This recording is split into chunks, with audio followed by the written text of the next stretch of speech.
Ok, então vamos falar aqui agora de conservação do momento angular.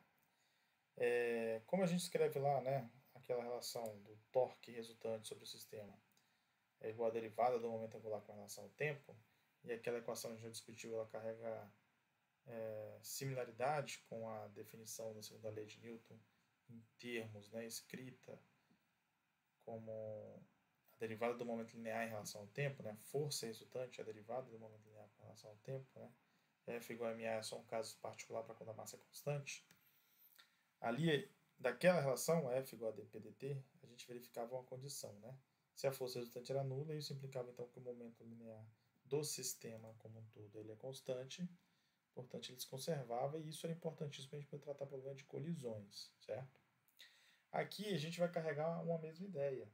Se o torque resultante que atua sobre o meu sistema for zero, significa a derivada do momento angular com relação ao tempo vai ser zero, o que indica que esse momento angular então ele vai ser constante, né? Ou seja, ele vai ser conservado. Ok? Então, de modo geral, o que significa isso? Você tem um momento angular constante. Imagine que o nosso momento angular ele possa ser escrito como sendo o produto momento de inércia vezes ômega. Então, o meu produto I vezes ômega, por exemplo, para esse caso aqui da figura, né, ele vai ser conservado. Então, esse cara, quando ele está com os halteres aqui, ó, nos braços estendidos, ele vai ter um dado momento de inércia, um momento I de inércia inicial. Né? E aí você dá uma rotação para ele, você atribui uma velocidade angular a ele. Vamos supor que esse eixo de rotação aqui na cadeira seja livre de atrito. A partir do momento que ele pega esses halteres que estão com braços estendidos, ele diminui esses halteres para próximo ao corpo dele, ele vai também diminuir o momento de inércia dele mesmo, né, do próprio sistema na qual ele está presente.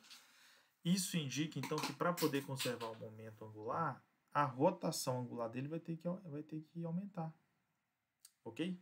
Então esse comportamento aqui, ó, do cara em rotação com a velocidade angular ω/i, né, braços estendidos, e depois ele encolhe os pesos para próximo ao corpo, mudando o momento de inércia dele final, né, diminuindo, isso causa que um aumento da velocidade angular. Esse comportamento aqui é justamente uma consequência deste princípio, que é o princípio de conservação do momento angular. Beleza? Existem vários outros exemplos que mostram situações, né, envolvendo essa grandeza. Né? Essa grandeza ela não é intuitiva, né? O momento angular não é intuitivo, não é o que você consegue no seu dia a dia perceber ela, mas ela existe, ela é real, e esses exemplos eles estão aqui justamente para poder ilustrar isso, né? Que apesar da gente não ter familiaridade com esse conceito momento angular, ele é algo real, ele condiz uma descrição de um sistema físico presente na natureza, ok?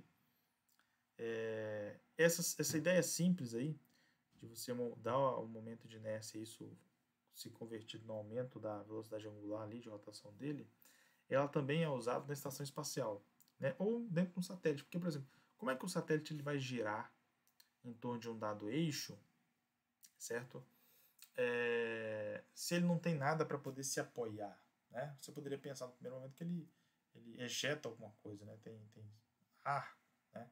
Tem algum tipo de combustível que ele ejeta na direção, logo ele é transladado ou rotacionado na outra direção, né?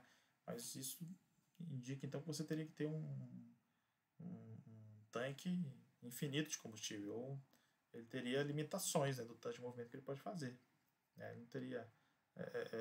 Se você botasse um tanque com combustível lá, então a partir do momento que o tanque fosse esvaziado, ele não teria liberdade para poder se movimentar, né? Seja trasladando ou rotacionando em torno de algum eixo. Então, como é que faz esse processo de rotação?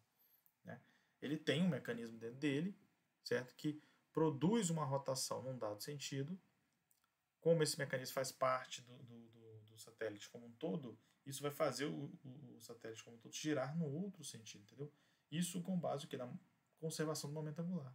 Então, dentro dele, ao ele produzir uma rotação em um sentido, um mecanismo mecânico dele produzir uma rotação no sentido, por conservação do momento angular, o satélite vai ter que rodar no outro sentido para poder cancelar esse momento angular que foi criado. Beleza? Então é mais ou menos assim, Não sei se conseguiu captar a ideia que eu estou querendo passar. É mais ou menos assim que lá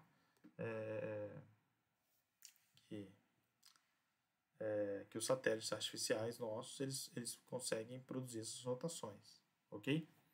Então, no próximo vídeo eu vou tentar resolver um exemplo, né, que aborda esse conceito.